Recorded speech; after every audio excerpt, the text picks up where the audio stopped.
ലോകത്തിന് മുന്നിൽ പാകിസ്ഥാൻ വീണ്ടും ഒരു കോമഡിയുമായി എത്തിയിരിക്കുകയാണ്. ഷഹബാസ് ഷരീഫിനും അസീം മുനീറിനും ഒന്ന് വിശ്രമിക്കാൻ അവസരം നൽകിക്കൊണ്ട് ഇത്തവണ തമാശയുമായി വന്നിരിക്കുന്നത് പ്രതിരോധ മന്ത്രി ഖ്വാജ ആസിഫാണ്, പാകിസ്ഥാൻ പ്രതിരോധ മന്ത്രി. അടുത്ത 6 മാസത്തിനുള്ളിൽ പാകിസ്ഥാൻ വലിയ സമ്പന്ന രാജ്യമാകുമെന്നും ഇനി IMF-ന്റെ വായ്പ തങ്ങൾക്ക് വേണ്ടെന്നുമൊക്കെയാണ് മന്ത്രിയുടെ പുതിയ കണ്ടുപിടുത്തം. സ്വന്തം രാജ്യത്തെ എയർലൈൻസും എയർപോർട്ടും വരെ വിറ്റു തുലയ്ക്കുന്നതിനിടയിലാണ് മന്ത്രിയുടെ ഈ വക ആകാശക്കോട്ട കെട്ടൽ.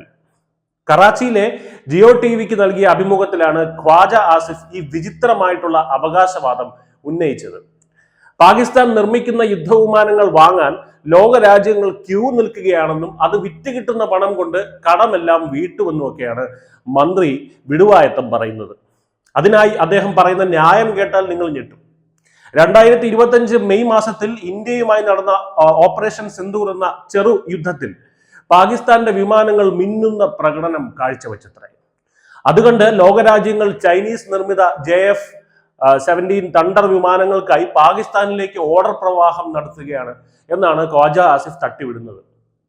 സൗദി അറേബ്യയുമായി $4 ബില്യൺ ജെറ്റ് ഫോർ ലോൺസ് കരാറിനെ കുറിച്ചും ചർച്ചകൾ നടക്കുന്നുണ്ടത്രേ. അതായത് വാങ്ങിയ കടത്തിന് പകരം വിമാനം കൊടുത്ത് കൈ കഴുകാനുള്ള നീക്കം.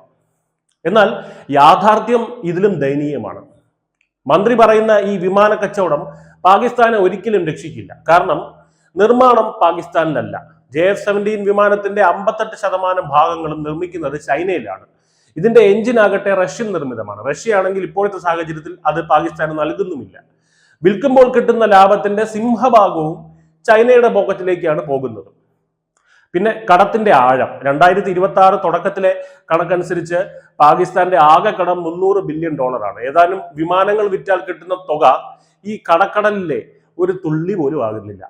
യുദ്ധത്തിലെ പരാജയമാണ് മൂന്നാമത്തെ കാര്യം. അതായത് സ്വന്തം ജനങ്ങളെ കണ്ണിൽ പൊടിയിടാൻ വേണ്ടി പാക് ദേശീയ മാധ്യമങ്ങളുടെ മുമ്പിലിരുന്ന് എന്തെങ്കിലും തട്ടിവിട്ടാൽ മതിയാകും. പക്ഷേ ലോകത്തിലെ രാഷ്ട്ര തലവന്മാർക്കെല്ലാം തന്നെ സത്യമറിയാം.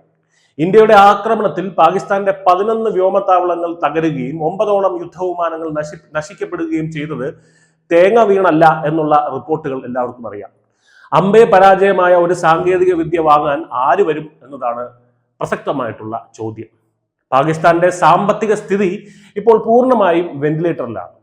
കഴിഞ്ഞ വർഷം IMF-ൽ നിന്ന് $7 ബില്യൺ വായ്പ ലഭിച്ചില്ലായിരുന്നെങ്കിൽ രാജ്യം എന്നേ പാപ്പരാകുമായിരുന്നു.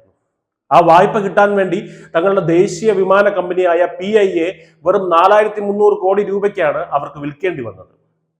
കടം വാങ്ങാൻ പുതിയ വഴികൾ ഇല്ലാതാകുമ്പോൾ സ്വന്തം ജനങ്ങളുടെ കണ്ണിൽ പൊടിയിടാനാണ് ഖ്വാജ ആസിഫിനെ പോലുള്ളവർ ഇത്തരം നുണകൾ പടച്ചുവിടുന്നത്.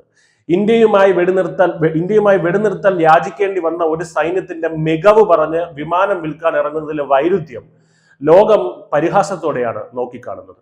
ചുരുക്കത്തിൽ ഖ്വാജ ആസിഫിന്റെ അവകാശവാദം വെറും പാഴ്വാക്കാണ്. 81 ട്രില്യൺ പാക് രൂപയുടെ കടബാധ്യതയുള്ള ഒരു രാജ്യം ഏതാനും വിമാനങ്ങൾ വിറ്റ് പണക്കാരനാകുമെന്നൊക്കെ വിശ്വസിക്കാൻ പാകിസ്ഥാനിൽ ഒഴികെയുള്ള രാജ്യങ്ങളിലെ കൊച്ചുകുട്ടികൾ പോലും തയ്യാറാകില്ല. മാധ്യമങ്ങളുടെ മുമ്പിൽ ഇരിക്കുമ്പോൾ വായിൽ തോന്നുന്നത് കോതയ്ക്ക് പാട്ട് എന്ന രീതിയിൽ എന്തെങ്കിലുമൊക്കെ അങ്ങ് തട്ടിവിടാം എന്നതല്ലാതെ ഇതിലൊന്നും മറ്റൊരു കാര്യവുമുണ്ടെന്ന് തോന്നുന്നില്ല. അതുകൊണ്ട് ഖ്വാജ ആസിഫ് പറഞ്ഞത് സത്യമാകുമോ ഇല്ലയോ എന്നറിയാൻ 6 മാസം കാത്തിരുന്ന് വെറുതെ സമയം കളയേണ്ട കാര്യമൊന്നുമില്ല. ഒരു ചുക്കും സംഭവിക്കാൻ പോകുന്നില്ല എന്നുള്ള കാര്യം ഉറപ്പാണ്. News desk news India Malayalam.